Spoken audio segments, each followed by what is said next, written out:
Hey class, this is Sir Japes and you're listening to the Sunnyside Podcast, ang podcast para sa mga estudyanteng Pilipino. Welcome sa another episode ng ating podcast and as promised, yung mga videos muna natin sa ngayon ay about different degree programs kasi very just in time pa rin dahil namimili yung mga estudyante natin for their college entrance exam, ano yung kukunin nilang course pag nasa college na sila. And of course, hindi lang naman yan sa mga magte-take now, para din sa mga estudyante in future na magte-take, 'di ba? So, yun naman yung intention natin para mas matulungan sila na magkaroon ng sound decision kapag mamimili na sila ng course nila. So, huwag na natin patagalin pa. For this episode, ang pag-uusapan natin is a very popular na uri ng engineering, which is mechanical engineering. So ako personally, chemical engineering naman inaral ko. But I think kung meron daw pinakamalapit na engineering course sa ChemEng, actually MECEng daw yon. So ayan, pag-uusapan natin mechanical engineering. Kasama natin si very fresh na engineer. So Engineer Justin Talabong. Good evening. So unahan na kita. Bakit ka naman nag-MECEng? Siguro, ang reason din kung bakit ako nag-mechanical engineering ay una nag-excel talaga ako nung junior high sa math, sa drawing, and accounting. So, nakita ko na parang may future ako sa engineering. No, and first thoughts ko talaga, basta engineer, bahay yan. Pero nung time ko sa senior high, diyan ko rin na-explore yung iba't ibang klase ng courses. So, may isang specific course na na-enjoy ko talaga. Yun yung robotics. Bumubuo kami ng mga structures, then pinapagalaw namin siya automatically or autonomously. So, na-enjoy ko talaga yung robotics. And nung tiningnan ko, asan ba ang robotics? Ang robotics, under siya ng mechatronics. Mechatronics, under siya ng mechanical engineering. Pero anong high school yung pinanggalingan mo? Ako ay graduate ng senior high school sa Mapua, Malayan Colleges, Laguna, dyan sa Kabuyao. After natin mag-senior high school sa Mapua, Malayan Colleges, Laguna, lumipat ako sa main campus for college sa Mapua Intramuros. Sa Mapua Intramuros na.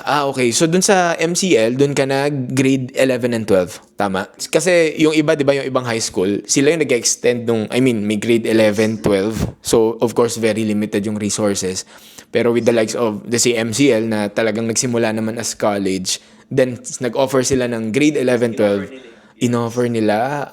Then at least good exposure yon para sa'yo. Dito sanay ako living with parents. Pero pagdating ko ng senior high school dun sa Kabuyao, solo ako doon. Naka-dorm ako doon. Lalo nung paglipat ko ng college, talagang solo na. Ang layo na ng Manila compared dito sa atin sa Laguna. Tsaka anyway, pag kayo, parang grade 11, 12, katumbas naman na talaga yan ng first year college din. Dun sa time namin, kumbaga. So, dun na din nagsisimula na parang, minsan kung kailangan mo mag-dorm kung malayo ka sa school. So, yun yung gagawin mo talaga. Okay, so dahil doon, napaisip ka na ituloy-tuloy din talaga to MECEng. So may factor yung yung experience mo nung nasa senior high ka.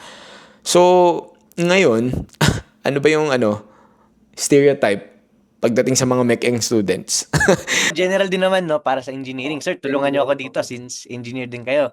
Basta engineer, magaling yan sa Math. Tama. Pero minsan may mga students nagtatanong sa akin sa TikTok, sabi nila, "Sir, hindi ako magaling sa math. Pero gusto ko maging engineer." question talaga. Sabi sa akin din, engineer, mahina ako sa math.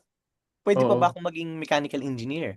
So, ang nire-reply ko lang din sa kanila is, syempre, oo, pwedeng-pwede yan. Importante ang math, pero tinetrain niya lang tayo kung paano ba mag-isip sa actual world. Let's say, di ba sa basketball, yung isang basketball player, hindi naman niya nagbubuhat ng weights sa gitna ng laro.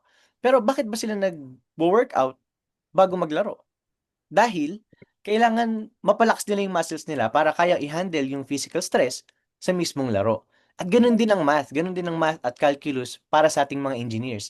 Bagamat hindi natin siya ginagamit sa actual fieldwork, ang calculus at ang math, yun ang nagtuturo sa atin kung paano mag-isip under pressure. Mas siya parang avenue for us to learn. Ano yung strategy pag magsasolve ng problem. Kasi yung mga topics mo naman sa high school math, I mean, the reality, kapag nasa field ka na, nasa industry ka na, hindi ka naman para mag-solve ng talaga, kung ano-anong equation. I mean, siguro, merong mga, for sure, magsasolve ka ng kung ano-anong variable, pero hindi siya parang classroom Yeah. approach talaga, 'di ba? Tsaka ano ba, meron naman na tayong calculator, meron naman tayong Excel. Sabi ko sa kanila, kung natatakot kayo sa board exam na math, meron tayong mga calculator tricks para diyan. So, May mga techniques. So, ikaw, nabanggit mo kanina na inabutan ka na ng K to 12. Tama, di ba? Sa K to 12 kasi, of course, isa din sa intention is at least ma-figure out ng students yung parang tatahakin niya na track pagdating sa college.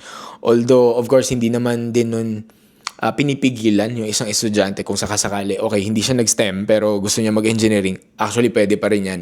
May mga bridging program naman. Sa experience mo ba, tingin mo nakatulong din na, okay, meron ganitong pamimili ang mga, anong tawag doon, strands ba, di ba? Kung academic track man yung kinuha mo, nakatulong din ba yung mga inaaral doon as you move papunta na sa mismong college proper? Kasi di ba inaaral nyo na dyan yung basic cal, pre-cal. So that's a very good question, no? Kasi para sa atin, minsan iniisip natin yung additional 2 years. Sayang lang sa oras. Parang ano ba yan? Mahal pa naman ang mga gastusin ngayon. Para sa akin, sa naging experience ko, critical yung naging influence sa akin ng senior high school. Kasi again, babalik ko lang, sa senior high school ko nalaman na mechanical engineering yung gusto kong kunin na course. Kasi kung hindi nga, engineering bahay-bahay, baka sa civil nga ako napabagsak. At least nakuha mo din yung benefit nung nung design nung K to 12, no? Which is a good thing. Unfortunate lang na of course because of resources hindi din possible na ganun yung scenario sa ibang estudyante. So si Engineer Justin ay nag-graduate ng engineering nga ng MECEng sa Mapua. Pero actually very known si Mapua pagdating sa mga engineering courses, 'di ba? Pero bago ka ba magdire-diretso tumupuan na yun na talaga yung plano mo since doon ka na rin naman nag-aral ng ng senior high, 'di ba, sa MCL? Ano ba yung naging plano mo niyan nung nag-jump ka from junior senior high papuntang college? Honestly, hindi Mapua yung una kong entrance examination na kinuha. Una kong tinake ang sa UP Diliman as a mechanical engineer. Ano ba ang upcut story mo nung time na yan? Kasi sir, 'di ba alam naman natin ang part ng UPCAT is kasama yung grades mo from grade 9 to grade 12 and then yung performance mo dun sa UPCAT exam mismo. So, sa story ko sir bilang achiever nung grades 9, grade 10, senior high school, gumraduate tayo sir ng top 1 sa Mapua MCL sa STEM. And then nung time na nag-a-apply na ako for the UPCAT, naisip ko maganda yung position ko. Inaasahan ko na makakapasa ako sa UP Diliman. And hindi lang ako yung umaasa dahil again, achiever nga sir. Inaasahan na yun ng mga May expectation, kumbaga. Oh. mga parents ko, ng mga teachers. Boom! Hindi ako nakabasa. 98 ako sir sa math, 95 ako sa science, 87 sa English. Pero sir, yung aking reading comprehension, 1. 1 percentile. Oh, 1 percentile. Percentile yung binibigay dun eh. Sir, alam naman natin, ang mechanical engineering is a quota course. Kumbaga, mataas yung demand. Yes, na-disqualify ako sa mechanical engineering at sa ibang engineering courses na inapalayan ko sa UP Diliman.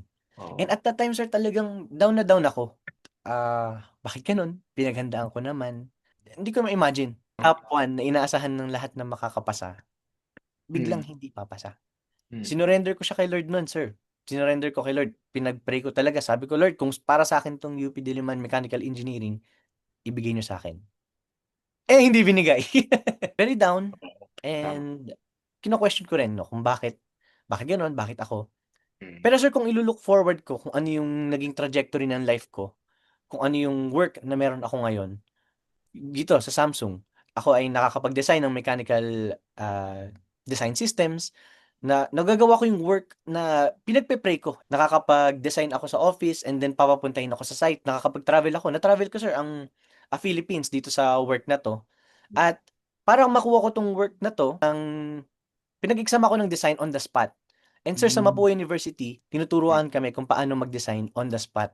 Kaya pala ako nire-redirect ni Lord mula sa UP papunta sa Mapua University ay dahil may better plan siya sa akin. Titignan ko sir yung naging journey ko mula top 1 ng STEM sa Mapua MCL, and then top 2 ako, sir, graduate ng Mapua University. Naging licensed mechanical engineer, and now working at Samsung, nagagawa ko yung work na gusto ko, nakakapag-travel ng Philippines. I wouldn't have it any other way. Yun yung gusto kong maging message para sa ating mga viewers din. Alam ko, marami sa atin nag-a-aspire na pumasa sa UPCAT. Marami sa ating nag-a-aspire na makapasa sa board exam. Pero minsan, hindi siya para sa atin. And I know na hindi siya madali tanggapin kasi pinaghandaan mo yan. Pinaghandaan mo, pinag-pray mo, in-offer mo na siya kay Lord, pero hindi niya binigay. Pero ang gusto kong makita natin is better yung plan ni Lord para sa atin. At yung rejection ni Lord, pwede siyang redirection, pwede rin siyang protection. So, yun lang. Gusto kong gusto ko lang itaas yung moral natin. Alam ko marami sa ating bumagsak and marami sa atin na hindi nakuha yung goal o hindi natin na-achieve yung outcome na gusto natin. Pero keep heart kasi better lagi ang plan ni Lord. Kung hindi nabigay sa'yo ni Lord, may better si Lord para sa inyo. Ganda yung na-share mo na yan, Justin, kasi personally ako din, ganyan din ang mindset ko eh. Of course, valid naman yan na meron tayong mga personal na kumbaga pangarap, 'di ba, as a student. Tapos kung hindi natin makuha, talagang malulungkot naman talaga tayo, and that's valid. But of course, at some point kailangan nating okay, kilos na tayo, move forward.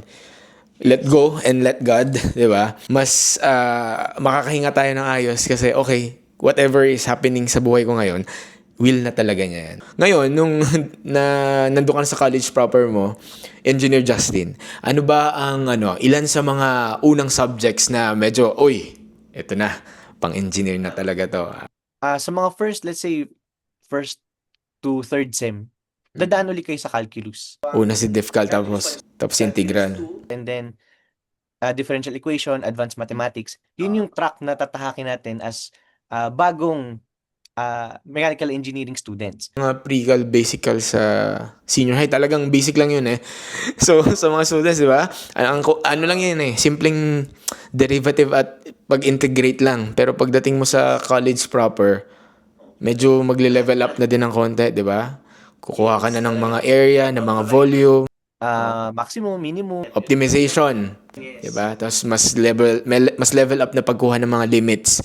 Pagkatapos ng mga math, calculus ulit sa college, papunta na dun sa engineering subjects. Ayan, anong mga nare-recall mo na pwede mong ma-share sa students natin? Yung math, again, stepping stone lang din yan. And after mong matapos yung, let's say, first 2 years mo sa mechanical engineering, dyan pa lang magsisimula yung mga major subjects mo. Simula ka sa machine design, sa machine elements, papuntang machine design. Meron din yung thermodynamics, and then meron pang mga heat transfer, yung basic muna, basic concepts. Then i-apply natin yan sa susunod na parang pahirap siya ng pahirap. Pero nag-guide niya yung mga students para siguraduhin na pagdating mo ng power plant, dumaan ka na sa fuels and combustions, natapos mo na ang thermodynamics, ready ka na para isolve yung mga complex at saka yung mga design problems na ma-encounter mo sa power plant. Oo, kasi kapag nag-design na ng planta, well, yun nga, sabi ko sa'yo kanina, medyo may hawig din si Kemeng tsaka si Mekeng talaga eh. So, more or less same subjects din yung dinahanan namin dati. So, dun ba sa mga engineering subjects mo, ano yung pinaka-sisiyo sa'yo at ano yung medyo naku po, hindi na ako makatulog Start tayo dun sa talagang hindi ako pinapatulog para at least mag-end tayo on a good note. On the topic of thermodynamics. Yan ba ang hindi nagpapatulog sa'yo? Grabe ang thermodynamics. Talagang pinapaikot yung mundo ko. Idea namin, your introduction lang to thermodynamics is yung physics and then chemistry, and then tatalon ka sa mga complex problems and complex ideas na nasa thermodynamics. Yung thermodynamics, dyan talaga ako nag-struggle. And para sa Thermo 1, nakakuha ko ng grade dyan na 2.5. Stress ang passing. Malapit na. Kinaya. Diba? Hindi naman tres na tres eksakto. Pero, after nun, pagdating natin sa Thermo 2, yan, Sir JP, talagang uno. Kaya na. Ayan, di ba? Talagang improve na. Yes, ang hirap niya sa simula. Pero, over time, and with repetition, dumadali yung mga subjects natin, yung mga courses natin. Hindi yan dahil dumadali yung subject, kung hindi dahil tumatalino tayo. Basta tamang effort, no, para mag-aral. Kasi parang yun nga, kung parang sinabi mo na practice lang din eh. Kasi 'di ba parang math, yung skills naman sa math nabibuild yan over time eh kapag practice ka ng practice. Pero ang reminder ko nga sa students, kapag sinabing practice, as in magsosolve ka ng iba't ibang uri ng problems, 'di ba? Level of difficulty para makita mo talagang naiintindihan mo siya. Kasi sa totoo lang, math, pattern lang naman yan eh. The same way sa engineering subjects, di ba? Alam mo yung concept, well, minsan nga, pag alam mo yung concept, kahit hindi mo sa ulo yung formula, basta alam mo yung concept, kaya mo nang i-derive. And then, papaikutin mo na lang, di ba? O, paano? Yung variable A nawawala, ganito ko siya sa solve. Paano pag yung variable B naman nawawala? Dapat mapalabas mo rin. Minsan, ganun yung strategy ko eh kapag nag-aaral ako. Ano naman yung favorite? Isa dyan, sir, gusto ko lang din i-share sa ating mga viewers na before ako maging content creator dito sa TikTok ng engineering, ako ay nag-start muna sa Facebook nung pandemic. Nag-share ako ng mga financial videos. So, with that, may isang course kami na na-enjoy ko talaga, which is engineering economics. Di ba? Pagsasamahin natin yung pera tsaka yung engineering, huling-huli ang kilitin ni engineer. Oo nga, no? Kasi kailangan kapag gumawa ka ng planta, dapat kikita ng pera yan. Kasi negosyo lang din naman yan eh. Kasi kahit maganda yung design mo, kung hindi pasok sa budget, hindi mo kayang explain kung bakit yun yung pinaka cost effective para sa project na yan, hindi matutuloy yung kahit gaano makaganda yung solution mo. Meron ka bang mga org na sinalihan that time? Yan sir, actually, a very big part din siya ng aking engineering life na dun sa Mapua University na nag-join ako sa mga organizations. Dapat hindi lang tayo puro aral, kung hindi pati yung sense of purpose, no? Natin na pag-attend sa ating mga universities, dapat nandun din siya. Hanapin din natin yan sa mga organizations. At gusto kong i-share sa inyo yung organization na sinalihan ko, which is yung Campus Crusade for Christ. Na dyan, lumalapit kami sa mga students kapag may nakaupo, mukhang nag-aantay ng next class niya, ng next, o may inaantay lang in general. Tinatabihan namin yan. Lumalapit kami sa kanya at sineshare namin ng gospel. Siguro yun din yung gusto kong ma-share sa ating mga viewers kasi very important ang relationship natin kay Lord. At kung sinorender natin ang ating education life or ang ating career sa Lord, wala tayong dapat ipangamba. Pag may sinarado si Lord na opportunity sa atin, ibig sabihin lang may better na opportunity na darating sa buhay natin. Ilang years ang tinik for MECEng sa case mo? Kasi before, siguro average, umabot pa ng 5 years eh kapag mga ganyang engineering. Ngayon ba, anyway, pasok ka na sa K-12 nga, ilang years na lang ang MECEng? 4 na lang ba? Very blessed ako na napag-aral ako sir sa Mapua University. And sa Mapua University, yung normal na 5-year course ay nakukuha namin ng 3.5. Okay. Mas mabilis. Trimester ba ang Mapua? Quad. Talagang patayan sir. Grabe. Ang quad sem sir, 11 weeks kami na nag-aaral and then may 1 week kami na break. And doon na rin sa break na yun yung enrollment period. So, parang nagtapos ka ngayon, let's say Friday, nagtapos yung class. Saturday, pahinga ka lang, makakahinga ka ng onte. Monday, lalabas yung final score. By Friday, nakapag-enroll ka na. Next Monday, pasok ka na agad. Although sa ibang school, yung normal na 4 to 5 years, no? At least, one advantage yan kung pupunta man sila ng Mapua. Wow, sobrang bilis. So, natapos mo yung 3.5 years, sabak na ba to review for boards? Time na yun, sir, siguro nakuha rin ako ng timing niya na pagkapasa ko, sir, after ng 3.5 years, 3 months na lang, board exam na. So mabilis na lang. Hindi ko sinubok dun, sir. Medyo nag-break muna kasi gusto ko, pag magre-review na ako for the boards, is the whole 6 months. Ilang days ba ang board exam ng MECEng? For mechanical engineering, 3 days kami. Nagsisimula siya ng 8 a.m. hanggang 2 p.m. siya. May lunch break sa gitna, pero alam niyo sir, hindi ko na tinake yung lunch break. Kinakabahan ako masyado nun eh. Pagkapasa mo ng board exam, sumaba ka na ba kagad para mag-apply sa trabaho? Or pahinga mo ng konti? Anong ginawa mong diskarte? Nung time sir, bago ako mag-work as a mechanical engineer, nakuha ko sir dito sa province namin as a campaign political manager.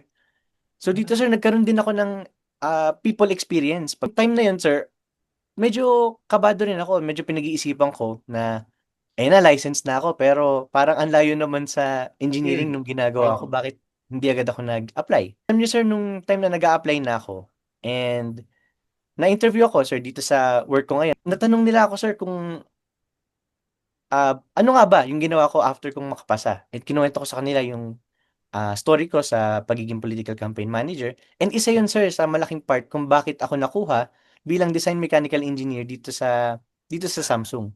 Kasi ang kailangan daw nila sir, base sa explanation sa akin nung nasa loob na ako, is yes, meron tayong mga engineers na marunong mag-design, pero yung additional skills na people skills, pagmamanage ng finance, pagmamanage ng tao, yun yung parang naging edge ko para mag-stand out no, dun sa ating mga applicants. Nasa workplace ka na, so far, ano yung mga na-observe mo? Let's say, ano ba, uy, eto, inaral ko talaga to nung college, so nagagamit ko, di ba? Quick rundown lang, sir, para mas maintindihan ng ating mga Mm. audience kung ano ba yung pwede nilang i-expect na mga maging roles and Yan. responsibilities nila pagdating nila sa workplace. Na ako bilang design mechanical engineer, responsible ako para dun sa construction side ni Samsung. Pag magbubuo kami ng retail store, ako yung sa air conditioning and fire protection.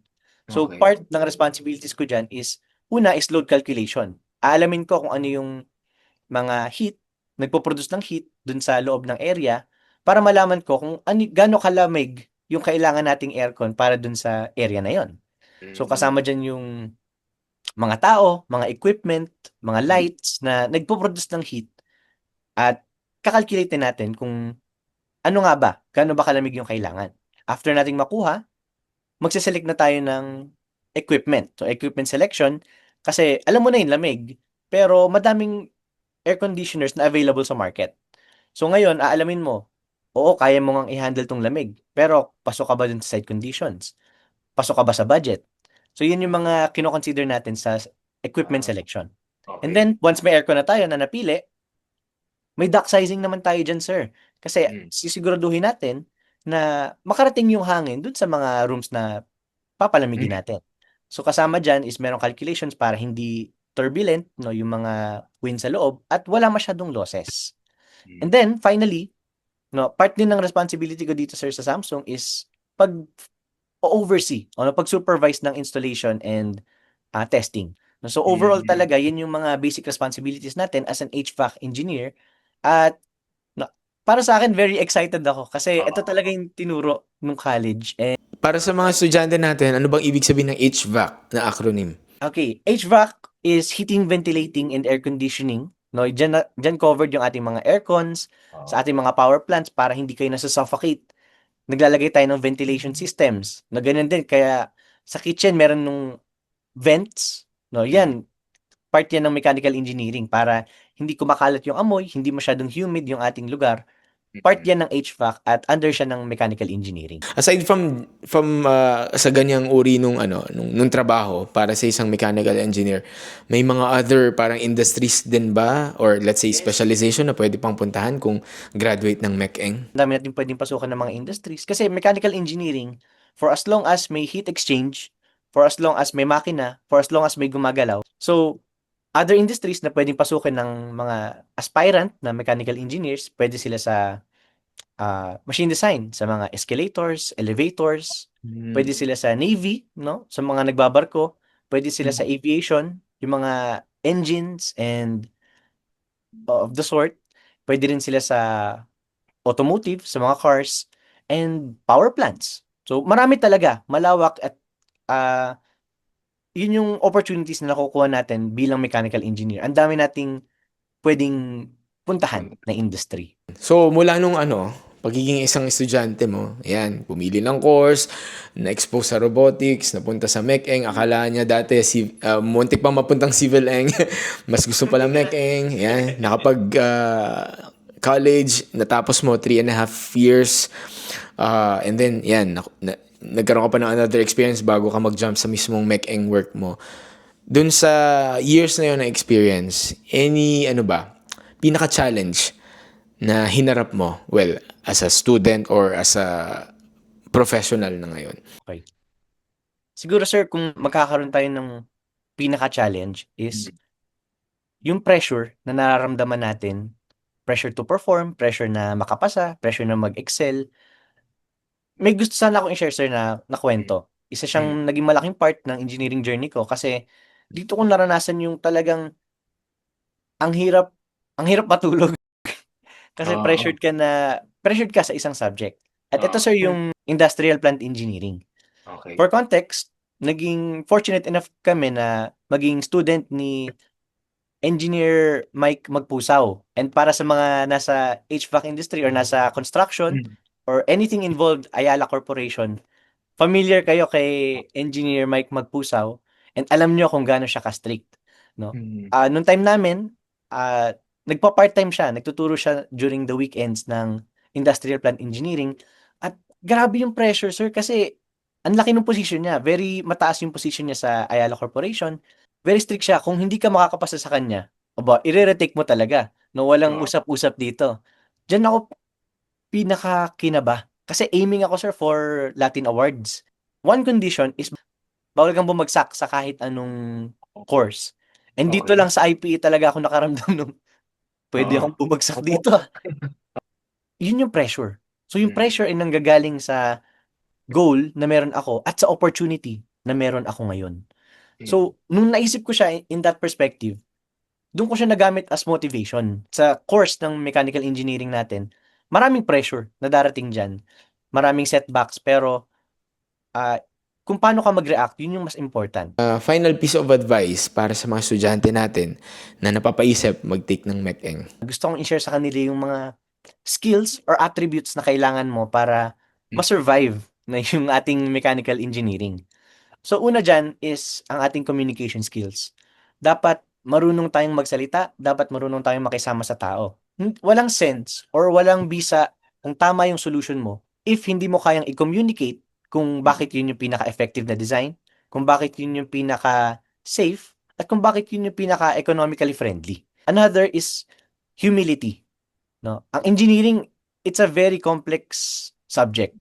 No? Kapag hindi mo nagigets, dapat magtanong ka. For sure, dahil hindi mo siya gets, at some point, yung prof mo, hindi niya rin na-gets yan dati. And lastly, sir, is yung mindset. Dapat aware tayo dun sa pinapasok natin. Hindi madali ang mechanical engineering, pero natututunan. It takes time, it takes practice, pero worth it yan.